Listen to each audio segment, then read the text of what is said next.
The Mana Drive. It's live. Ding Dong in the mix. Goofy and Tweez inside for Shal Marshall. And our special guest today, live from Mumbai, India, DJ Bravo. Why? Champion. The champion, Bravo. What's up? What's going on? Great time. What time is it right now in India? It's about 2:45 a.m. now. A.M. Tuesday morning. Tuesday morning. A.M. Tuesday. So 2 a.m. 2 a.m. exactly. So for you, the game is tomorrow. Yeah, for me the game is tomorrow. So I practice later on today. Right. And then tomorrow is the game. All right. Well, before we get to the game, let us get to what we about today.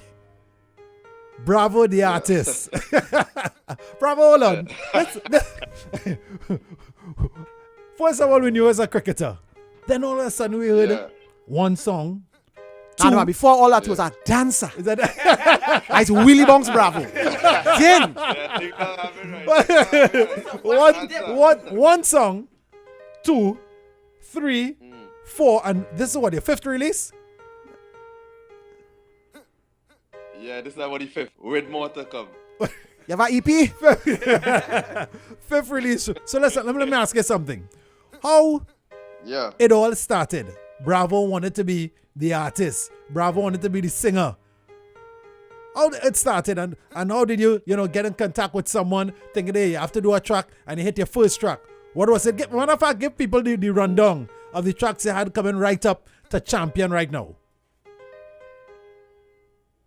Well, for me, it first started. Obviously, it's no secret now that I'm a Beanie man. Growing up as a kid, Beanie music is what really inspired me, and I think Beanie Man is one celebrity I always wanted to meet at one point in time in life. Beanie Man and Lara, those two are two people that I really, really gravitate towards. Obviously, Lara and I from Santa Cruz, so it was very easy for me to meet Lara. But Beanie Man was like that mega star I always wanted to meet. And when I get the opportunity to meet him first time in Jamaica, is the first time, I think that was back in 2006. It was the first time I actually meet him. It's the first time I felt starstruck in my life. Like, I was actually walking, like, and to meet him for the first time then, I must admit I was a bit nervous, obviously meeting the king of the dancehall, somebody that I always wanted to meet, and to be in his house, in his living room, and it was a great first time meeting. And after that, we become close friends, and I just make a joke with Beanie one day while I was in Jamaica. I said, listen, you cannot be the king of the dancehall. I'm a good friend, and I don't have a song. Right. And he laughed and he said, well, that's easy. You want to do a song? Come, let's do a song. And he took me to his studio. Just like that, immediately. That was the first time I went in a studio, first time trying to record a song. I have no clue about singing. I have no idea. I still don't, but I guess that's, and we recorded our first song called Beanie Man and Bravo. That was featuring Timika Marshall as well. Yeah. Right, and if we go back to that first song, right, to now, there's a big difference with the way how I record the song and how I execute, and so that way it all started for me. Obviously, every time I go out, I either perform Beanie song, I will perform Marshall songs, I will perform Bungie songs. I just have that knack of entertaining people. That's me. I'm a people's person, so whenever I go to functions or parties, I'm the life of the party. So which track? Which track would you say Bravo the artist took off from? Which one would you say it was? Chalo Chalo. For international, because Chalo Chalo, even now I'm back here in India, and Chalo Chalo is still playing, and Chalo Chalo still in the heads of people. So even I released Champion today. people, every time I do an interview, they always go back to Chalo Chalo. Right. With Nisha B, that was as I said, globally, it was the song that actually put me out there. But locally, one song that I really, really like, and when I record, was Caribbean Girl, again with Beanie Man. Right. Obviously, it didn't get much airplay and stuff, obviously. So, but it was a song that I really enjoy, and I think it was one of my better executed. Champion is one that I record with a lot of passion. So who wrote Champion? Where did the idea come up for Champion? And how did you get on the Kulu Kulu rhythm? Was it written originally for the Kulu Kulu rhythm? Go ahead. Yeah, so the story behind this now, with my friend Reza, he's the one of Beanie Man writers. We went to the studio. I was actually supposed to do a collab with Gage. So when I went, the producer of Kula Kula Rhythm was, at that time, was Gage Management. Right. And he said, Bravo, you have to come on the Kula Kula Rhythm. And I remember one time Ding Dong Self telling me, Bravo, you need to get a bad rhythm. Right? Go on one of them bad rhythm, and so we could bust you. I said, all right, no problem. And when I hear the Kula Kula Rhythm now in the studio, it was Gage and myself supposed to do a collab. And Gage started singing, Bravo on a girl is for me on the rhythm. Right. And I was like, yeah, you want to go girl thing with me? Well, I see king a girl. So then he changed. King So, yeah, when it comes to woman, I ain't no entertainment. Don't show off, Bravo. Don't show off. So then Gage now leave the studio, right? He went downstairs to smoke or do something, and the rhythm was playing. Right?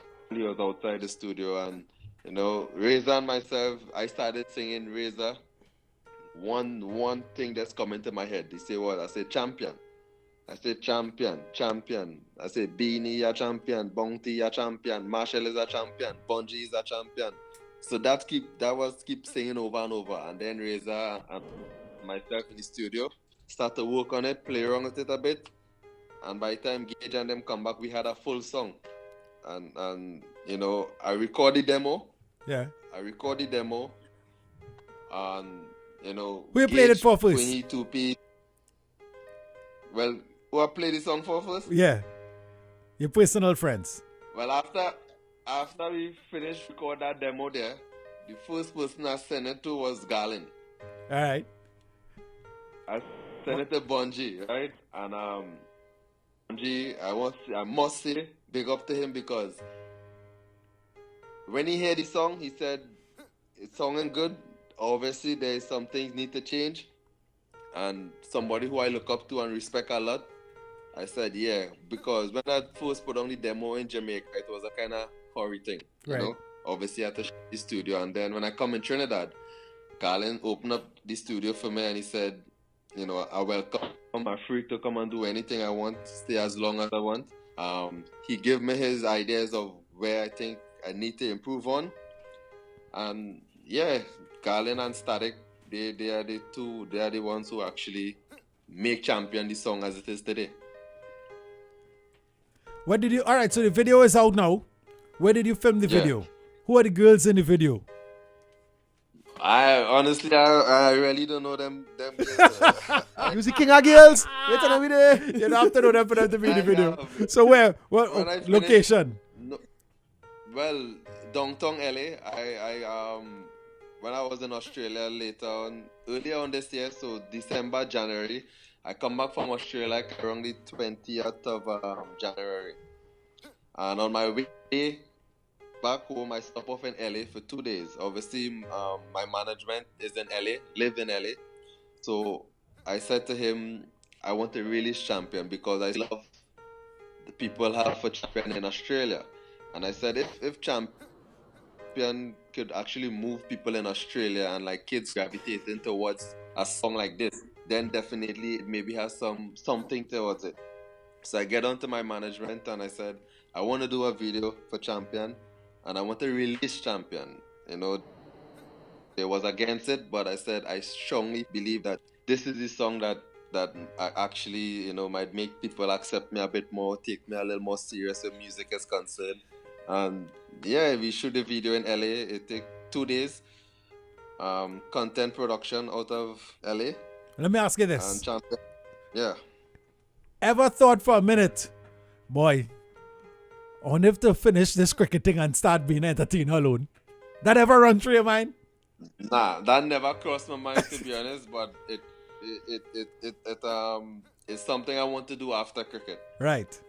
Like, it's strange, it's weird, but when I finish cricket, I mostly myself like getting involved into music, doing more songs, more collaborations, and doing music.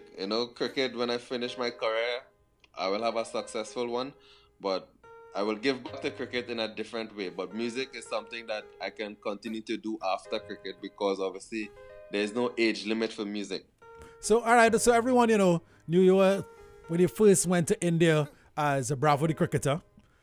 Since, Yeah. releasing the songs like Chalo Chalo and so on, and getting a lot of airplay, especially in India and other countries, do you find people running up to you more and singing the song and, bigging up Bravo, the artist, more than the cricketer since that release?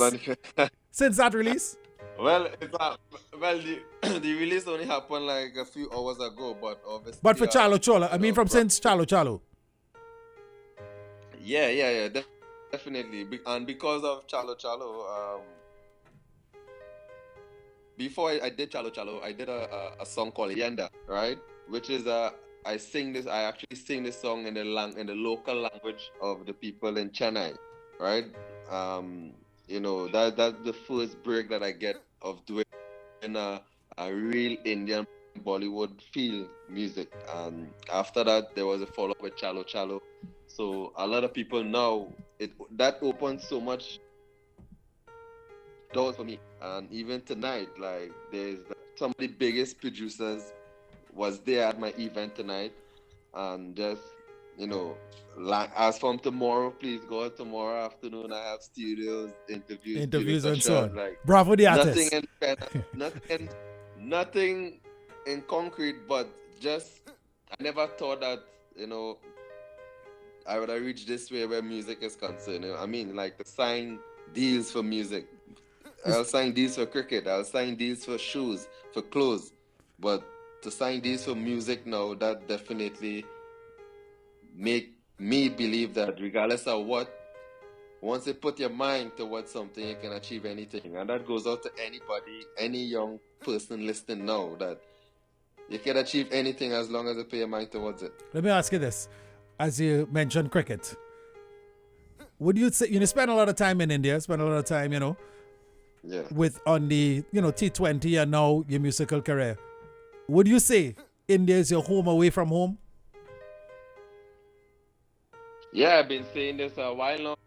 I think my fan base over here, it's crazy. I mean, this is where, not only for me, but most of the cricketers of our fan base is the biggest here. But I got a special love here in India because the simple reason, the entertainment side of me, I'm the only cricketer that actually dance on a cricket field. Not much cricketers do that. True. I actually dance on a cricket field. My songs play while I'm playing in the stadiums. When a game is finished, I will take the mic. I will sing. I will dance. So the love that I get here is second to none. And